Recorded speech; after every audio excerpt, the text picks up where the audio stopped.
welcome back to my channel. Thank you for stopping by. So in this video I want to show you how I make puff puff at home for me and my family. So let's get started. So first I have 3 cups of multi-purpose flour here, and I'll go ahead and sieve it.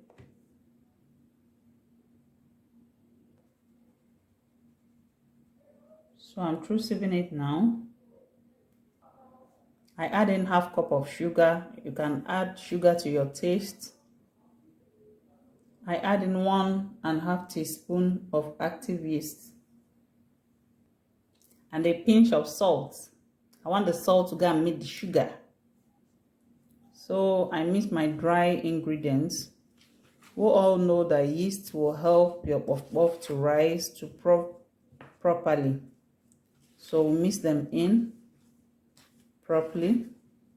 Then make like a little hole and add in a little water. We'll add water bit by bit. We don't add it just once. So because we are looking for a certain consistency, then we'll keep stirring it. I add in a little more water. Then I keep stirring, turning it, looking for a certain consistency so that my puff puff will be superb. At this point, I usually add in a little of liquid milk. Just a little, is optional, you can skip it.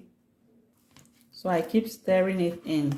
I observe that when I add a little milk, it gives me the taste of the puff puff we buy outside. They used to add milk flavors. So I just add in a little milk.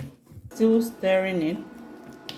This is the consistency I'm looking for. I'm almost there. I just have to still mix in a little bit properly.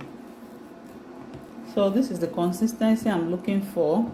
It's not runny because I'll still have to proof it in a warm environment.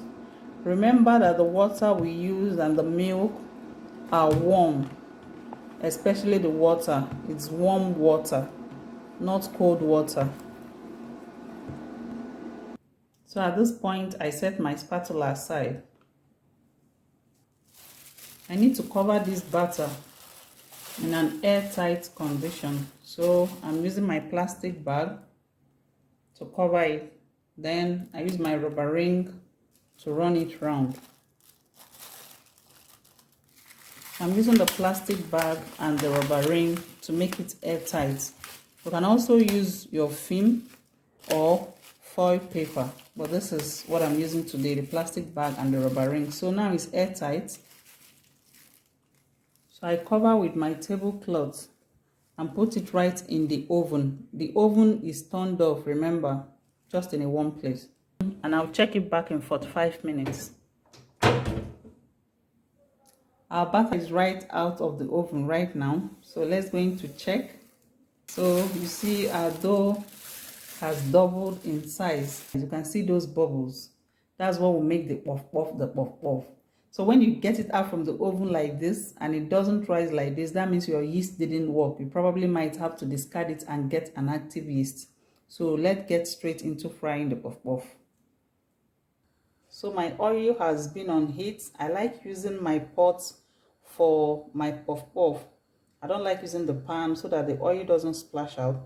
So remember, your oil has to be on medium heat and not high heat. If it's on high heat, the puff puff will burn and not cook well on the inside. So to check my oil, you can use your skewer, you place it in, and when I'm seeing these bubbles coming up, that's to tell me that the oil is hot enough. This is my dough and I've washed my hands. I like to add a little water to my hands to make it less sticky. Then I go ahead, I grab a dough like this. Then this way, I release in small circular shapes. Just like so. I have a video where I made puff puff without touching the batter with plastic bags. I'll put it in the description box so that if you prefer not to touch the dough, there is a video for you.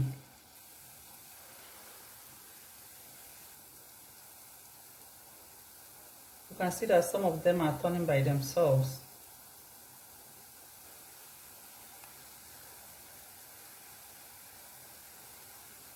Some will be stubborn to turn. You have to cook this for about 10 to 15 minutes on both sides.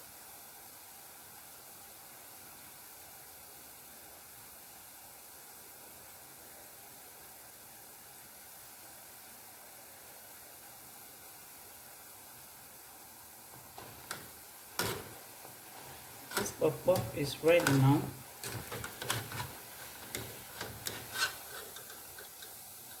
So I drain it out of my serviette paper. A puff is ready. Thank you for watching. Please subscribe to my channel to support the work that I do if you've not done so already, and like and share this video. Thank you for watching, and see you in my next video.